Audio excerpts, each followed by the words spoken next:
with prostrations at the lotus feet of the Swamiji, His Holiness, who has just left the stage, respected chairperson, and my dear friends. Swamiji spoke about various phobias. I have now developed His Holiness phobia. In such a short span of time, he spoke so much. Perhaps it would require about days together. You see, he has gone into the depth of geriatrics, and he started from pediatrics and then went up to the geriatrics, and he completed everything. Anyway, we have heard a lot about the conventional medicine, the geriatrics, its maintenance and all that. Let's see what our wisdom of India says.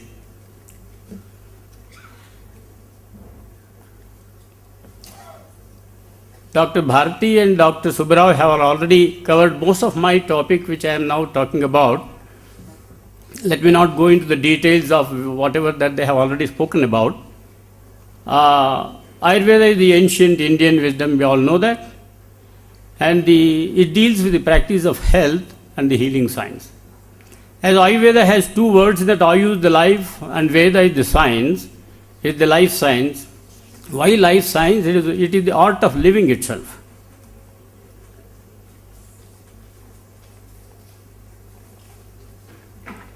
The primary objectives of Ayurveda is swasthasya swasthya rakshanam, that is to maintain the health in the healthy people. Generally, people, when we are all young, people is generally they are all healthy, and Ayurveda says the promotion of health in the healthy is the first objective. That is the prevention of diseases. That has been given a lot of importance in Ayurveda. It is only the second objective, that is the aturasya vikara prashamanam, which means that the healing the disease in the diseased. And what is the purpose of Ayurveda?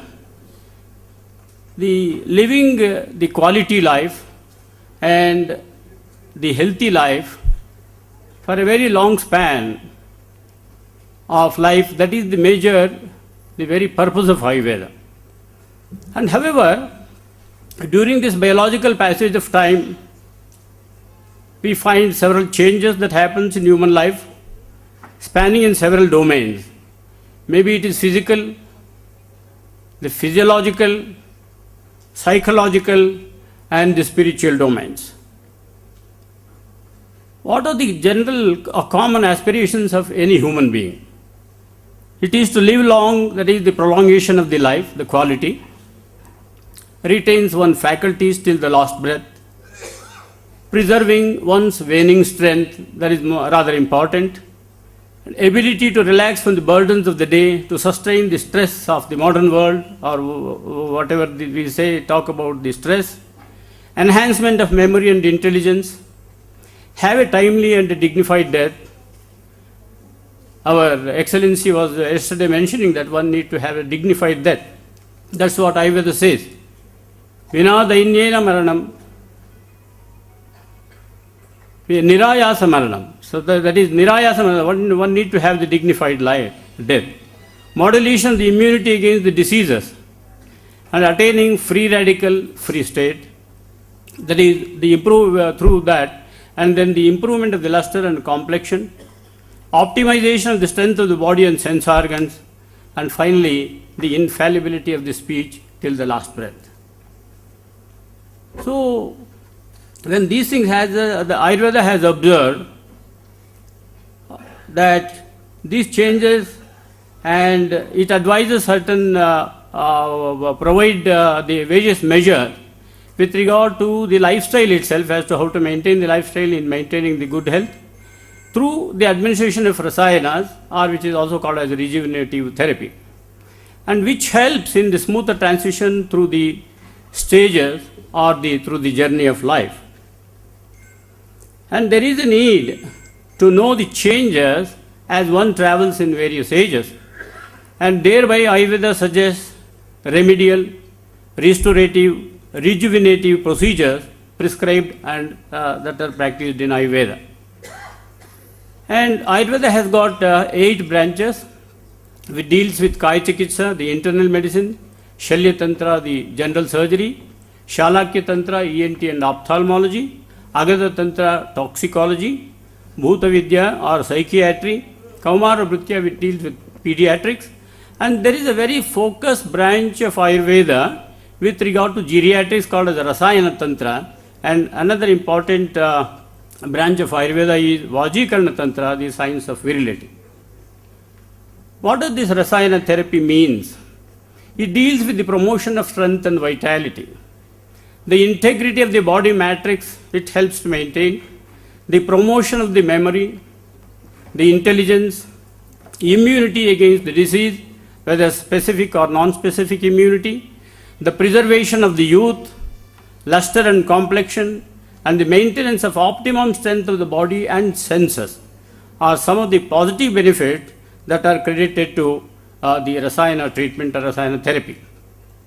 So what does this Rasayana plays the role? This therapy plays a very important role in prevention and the prevention of the premature wear and tear of the body tissues, which is rather important, and promotion of the total health content of an individual.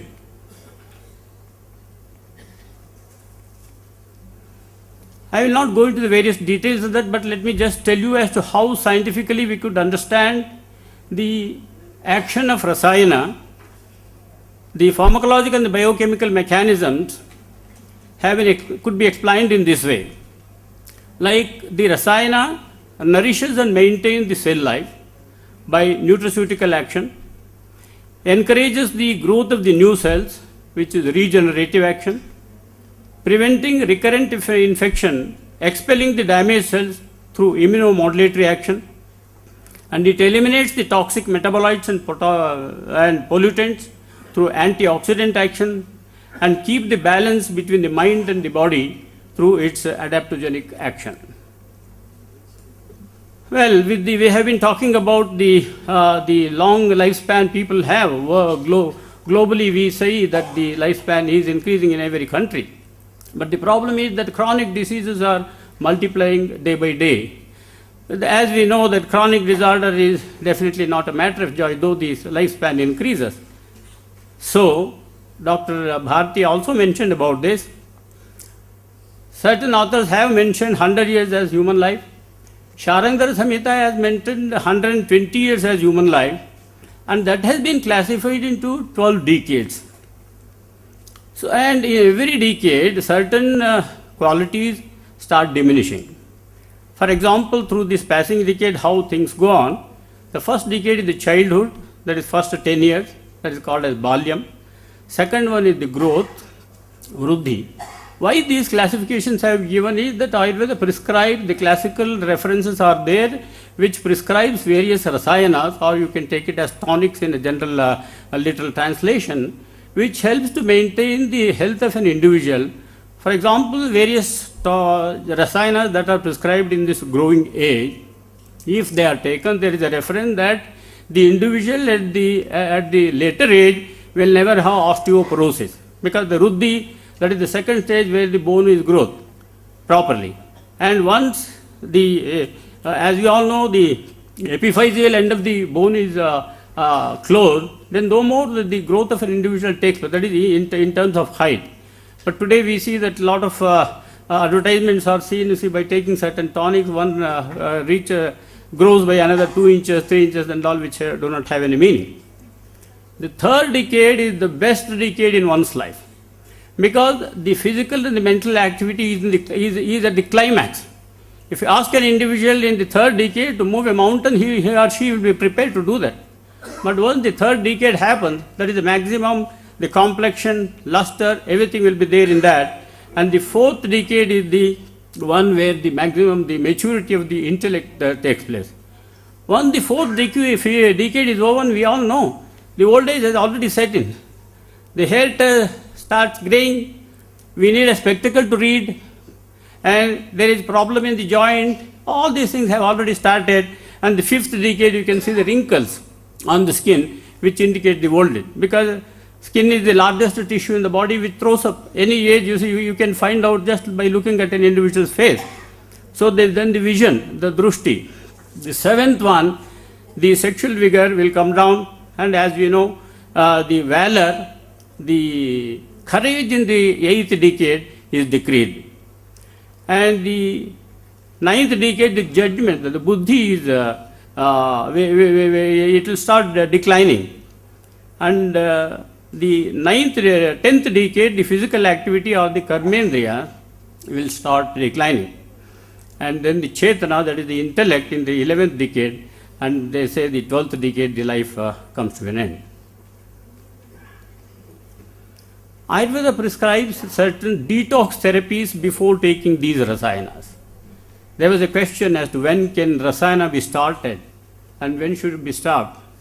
Rasayana should be started at day 1. What do you mean by day 1? When the conception takes place in the mother's womb, the rasayana has to be started. Once the rasayana is started there, this life or this child will be free of any congenital abnormalities, and he or the child will be a very healthy child.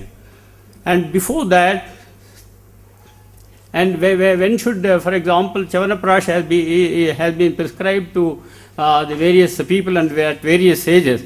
Ayurveda very clearly says these rasayanas are to be taken up to 60 years of age. Thereafter, you can take some rasayanas which will help to maintain an individual. But if you want to grow and have all these things, the benefits of rasayana, one need to undergo periodical detox therapies like emesis, that is vamana, virechana is purgation, basti is, there are 2 kinds of enemas, and the erhine, the application of the drugs through the nostrils called nasya, and bloodletting. So these are various kinds of detox therapies that have been said. I will not go into the other details. I will just show you certain drugs which have been used. Dr.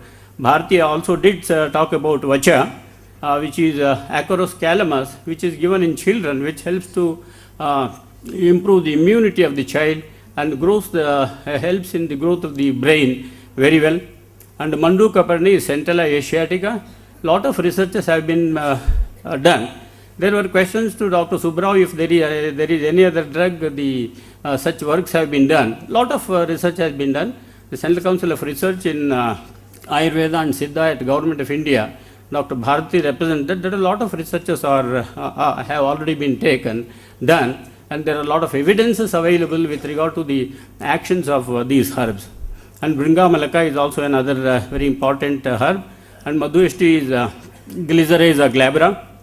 Bilva is Aegle marmelos, Bala is Cera cardifolia, which helps to strengthen the nerves and the skin, and Nagabala is another variety. Sarpagandha, as you all know, the Rauwolfia serpentina, which is also used in hypertension. Lashuna, that is the garlic, which Ayurveda talks about Vata, Pitta and Kapha.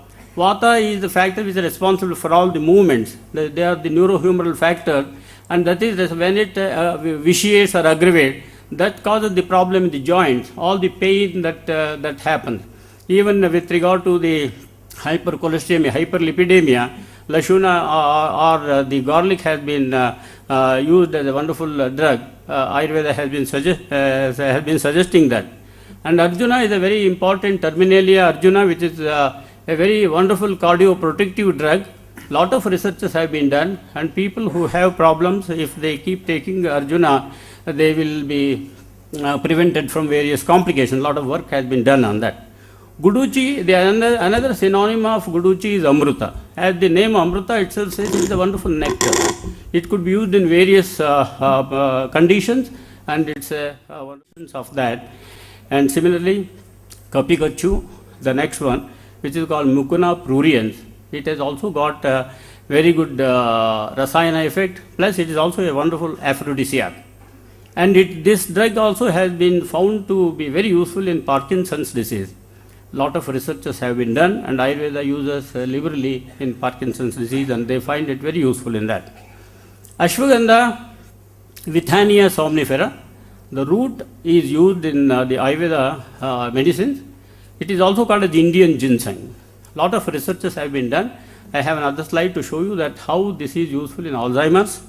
And Haritaki is one of the very popular ingredients of Triphala, which is used very liberally in Ayurveda, which is a tonic and which is also used in various conditions. People is called as Dr. Narayan. Yeah. Yeah, few minutes. I have just 2-3 more slides. Pipali is a wonderful drug to increase the body immunity. It is called as, there is a kind of way that is to use the pipali called as Vardhamana Pipali Rasayana. Just use this long pepper, the dry fruit, for 10 days in an increasing dosage. What is the classical reference is to increase from 10, 20, 30 and 40 like that. For 10 days it should keep increasing. From 11th day start reducing it. That is the 19th day you will have used 1000 hippali, or it is called as pipali in Sanskrit, or long pepper. That enhances the body immunity. In fact, a lot of work has been done on eosinophilia, where people have got allergic rhinitis and allergic bronchitis. This one course of such treatment, especially in winters, will go a long way, and that would really help. Similarly, Chitraka, Tulsi, as you all know, basil is a very wonderful home remedy. People use it. Haridra, a lot of work has been done with its anti-cancer potentials. It has got antiseptic property. And Shilajatu is one of the wonderful minerals, which is a wonderful tonic, as well as is also a good aphrodisiac. Similarly, Vidarikanda, it is a tuber, which is also a wonderful aphrodisiac and tonic. Aragvada, which is very useful in skin diseases and also to detoxify the system. Jyotishmati is used as a wonderful brain tonic, especially in children and people who have got memory loss. This is a wonderful drug. These are the Triphala I just mentioned to you, Emlica officinalis. This is one of the ingredients that is major ingredient which is in Chyavanprash. Dr. Subra also did mention that it has got vitamin C, a very natural vitamin C, but it is distinct from natural, the other vitamin C what we see in having its immunomodulatory effect. And these are the 3 ingredients that are used in Triphala. Last but one slide. Ayurveda may be a cure for Alzheimer's. This was mentioned last year in one of the newspapers. Researchers report promising results with the use of ashwagandha root extract. A month after the mice were given oral doses of ashwagandha root extract, scientists found the reduction in amyloid plaques in the mice brain and improvement in cognitive abilities. It is done none other than in this National Brain Research Center at New Delhi. Professor Vijayalakshmi conducted this experiment. As we know, the Alzheimer's, there are amyloid plaques which are formed in the brain, and she found in experimental animals that the amyloid plaques disappeared. So ashwagandha has been a wonderful drug in Alzheimer's. It also helps to prevent, provided it is taken much earlier. So the use of geriatric food and anti-aging preparation, that they are rasayanas, helps to overcome the effect of oxidative changes that occurs as one ages. 1996 said, aging is a development issue. Healthy older persons are a resource for their families, their communities and the economy. So it is important to keep the healthy aging going on. Thank you one and all for a patient hearing. Thank you, Dr. Jayaprakash, for giving a overview of the Ayurveda, how it is helping us to rejuvenate ourselves and to keep ourselves healthy, particularly during the elderly age. Thank you very much. Because of the shortage of time, I can't allow any questions now. So thank you very much. I am available during the lunch time. If anybody has a question, you are welcome to ask me. Thank you. I request Dr. Amarnath to honor our doctor here today. Thank you so much for your wonderful words, sir. And a lot of knowledge about a lot of herbs that would help you. Thank you once again.